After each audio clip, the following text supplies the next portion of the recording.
Je suis Danielle Sassou Nguesso, mère de 4 enfants, CEO, présidente d'association, également présidente de la Fondation Songa. Je pense que c'est à ce titre que je suis invitée sur votre plateau.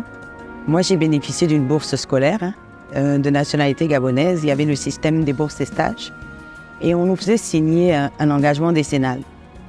On s'engageait à revenir, à rentrer chez nous, à travailler, à apporter notre pierre à l'édifice. Et d'aussi loin que je me souvienne, j'ai toujours su que je devais rentrer chez moi, sur le continent, et pouvoir faire valoir mes compétences. Il était important, après l'obtention de mon diplôme, que d'acquérir de la pratique, raison pour laquelle j'ai travaillé 2 années durant chez Grand Optical sur les Champs-Élysées. En tant qu'opticien lunetier de formation, l'idée était de pouvoir ouvrir ma propre boutique et rapporter un concept que j'avais pu entrevoir à l'étranger, qui était celui de la lunette pas chère, la lunette accessible à tous. Et puis je me suis lancée dans mon premier magasin à Libreville. Je pense que c'était en 2003. Alors forcément, on sent la petite touche que d'influence, père médecin, maman pharmacienne. Il tenait absolument à ce que je fasse des études dans le médical. Dans le paramédical, j'ai essayé un premier cycle en PCEM à l'époque, ce qu'on appelait donc, c'était un tronc commun, médecine et pharmacie. Et puis finalement, je me suis spécialisée en optique lunetterie. Je pense que j'étais davantage douée pour les lettres.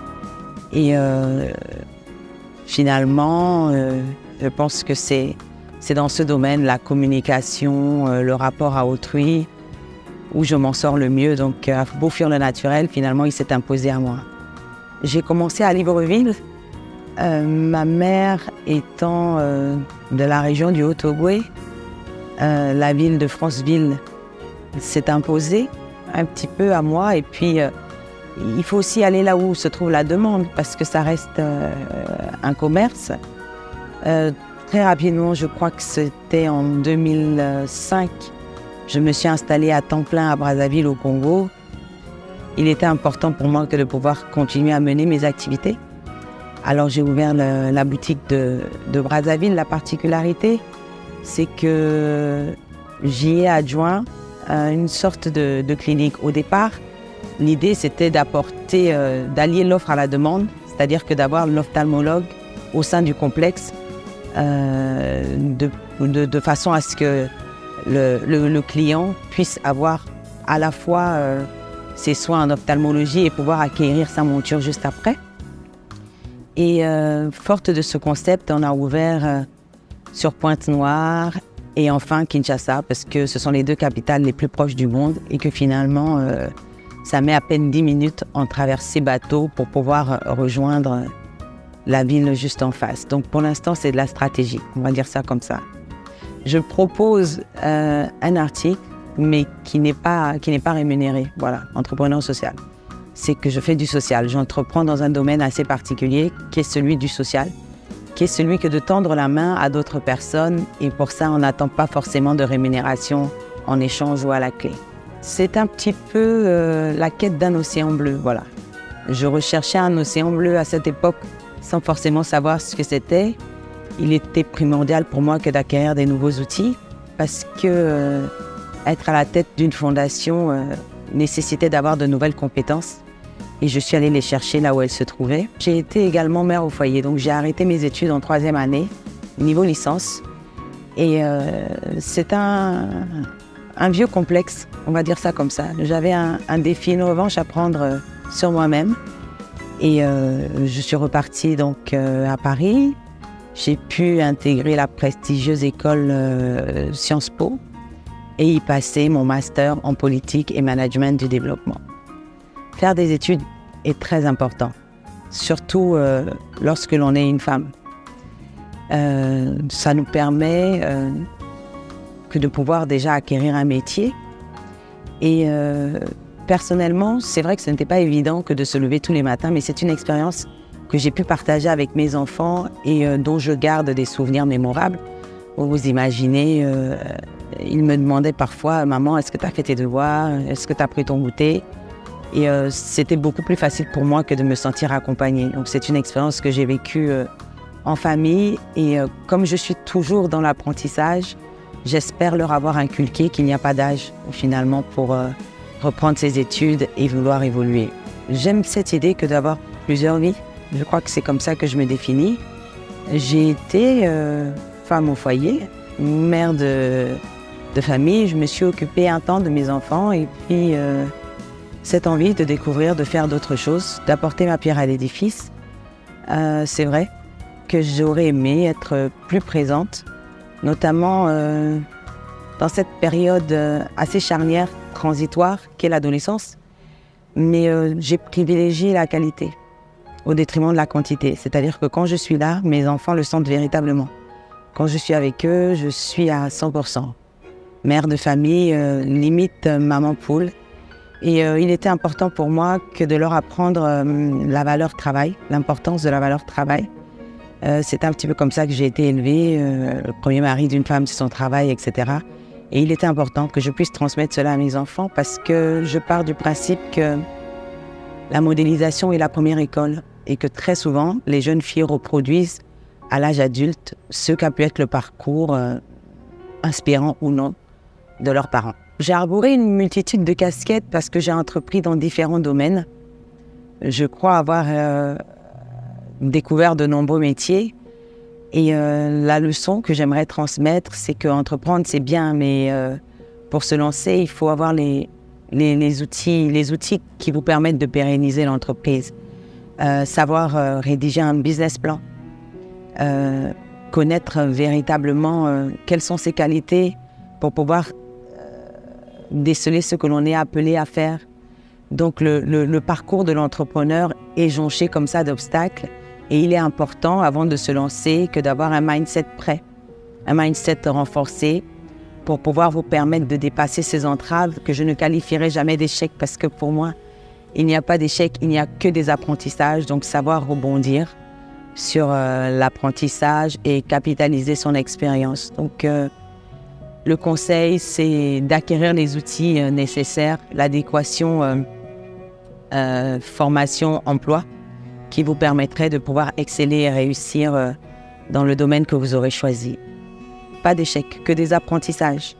Et je pense que c'est de cette manière dont il faut appréhender ce que certains appellent l'échec, c'est-à-dire recalibrer tout en gardant en mémoire le feedback de ce qui s'est passé, rebondir, capitaliser, échouer peut-être encore, mais échouer mieux. Pour l'instant, ma plus grande fierté, ce sont mes enfants. Ce sont de véritables boosters. Ce sont de véritables boosters parce que ils m'accompagnent et je ne pourrais me donner tout le mérite de leur éducation, mais ce sont de bons enfants, de très bons enfants. Mon océan bleu, je l'entrevois. Je l'entrevois maintenant après... je ne sais pas si vous avez lu le livre, mais l'océan bleu est mis en opposition à l'océan rouge, notamment dans le monde de l'entrepreneuriat. Vous savez, l'océan rouge, c'est cet environnement concurrentiel où tout le monde se bat pour réussir ou à imposer sa place, où tout le monde se bat pour le même fauteuil. Et on parle d'océan rouge parce qu'à partir du moment où on est nombreux à proposer le même produit, nombreux à avoir les mêmes objectifs, on part du principe que tout le monde se bat pour le même poisson et l'océan finit par devenir rouge. Et en opposition, il y a l'océan bleu, qui est donc la quête de sérénité. Dans l'entreprise, c'est le fait de réussir à trouver une particularité, quelque chose qui rendrait votre produit unique. Et lorsque cela est retranscrit au niveau du développement personnel, cela sous-entend que vous avez réussi à trouver cet environnement de sérénité où finalement vous devenez la reine de votre royaume. Et cet océan bleu, pour moi, il est en perspective maintenant. Ouais. Mon amour pour l'entrepreneuriat, mes enfants, oui, généralement le week-end, je les prends sous le bras comme ça, je leur demande de m'accompagner dans les magasins, d'essayer de recompter, de tirer le Z de caisse. Je leur explique pourquoi il est important que de pouvoir avoir une activité génératrice de revenus, d'être autonome, de ne pas dépendre d'autrui. Et également, ils sont au fait de ce que nous faisons au sein de la Fondation Sunga, notamment par le premier incubateur à l'entrepreneuriat féminin, où nous accompagnons des porteuses de projets. Et c'est vrai que quand ils étaient plus jeunes, ils ne comprenaient pas forcément ce qu'était le métier de maman. Et c'est la raison pour laquelle je suis en pleine rédaction d'un ouvrage, mon second ouvrage, qui s'adresserait à des adolescents et qui leur expliquerait ce qu'est la question des genres. Ce que je vivrais comme un échec, c'est qu'il y en ait un qui décide de ne pas suivre d'études supérieures. Ça, véritablement, je le vivrais mal. Déjà, je pense qu'il est important de faire le distinguo entre spiritualité et religion. Parce que pour moi, c'est pas la même chose. La spiritualité, c'est plutôt la quête d'un bien-être personnel, réussir cet état d'esprit qui tend à guérir les blessures de son âme. La spiritualité est davantage du domaine des valeurs morales. Et c'est ce qui permet justement de donner un sens à ce que l'on entreprend. Et je dirais que la spiritualité, dans ce cas-là, c'est ce qui me permet de transcender mon ego. Vous savez, l'ego, cette part de nous que l'on a du mal à vouloir changer, qu'on a du mal à réussir à faire évoluer. Et pourtant, c'est véritablement l'aspect sur lequel il faudrait appuyer le doigt, réussir à faire évoluer son ego, parce que quand on est confronté à des défis, à des pensées limitantes, à des blocages intérieurs, l'ego, c'est finalement ce qui nous empêche d'évoluer. Et lorsqu'on a réussi à le transcender, eh bien, on commence à travailler sur soi-même. Et quand on travaille sur soi-même, eh bien, on devient forcément un meilleur entrepreneur dans tous les domaines de sa vie. Ma vision de la femme africaine, après, je ne voudrais pas être trop dure, mais j'ai véritablement l'impression qu'elle s'est auto-assignée cette position socialement inférieure et qu'elle a du mal à revendiquer sa place, et pourtant une place qui lui revient de droit. Après, moi, je crois profondément en l'égalité entre les sexes. Je n'y crois pas comme en une utopie, mais véritablement comme un droit fondamental. Vous imaginez, nous faisons les mêmes études, nous passons le même nombre d'années sur les bancs de l'école, le coût de la scolarité est le même, que l'on soit fille ou garçon. Nous avons les mêmes épreuves d'examen. Je ne m'explique pas une société à deux vitesses. C'est les construits sociaux qui nous sont inculqués très tôt, très jeunes, déjà par la société en règle générale, par la cellule familiale. Le rôle de la femme est bien défini. Voilà, on espère la voir s'épanouir dans un foyer, avoir des enfants. Et pour moi, les construits sociaux, ce sont des images qui s'installent dans le mindset. Et l'idée, c'est de déconstruire les construits sociaux et réussir à briser le plafond de verre pour entrevoir ses objectifs. Alors, il y a d'une part l'association du Petit Samaritain, qui vient donc en aide à l'enfance, aux enfants défavorisés.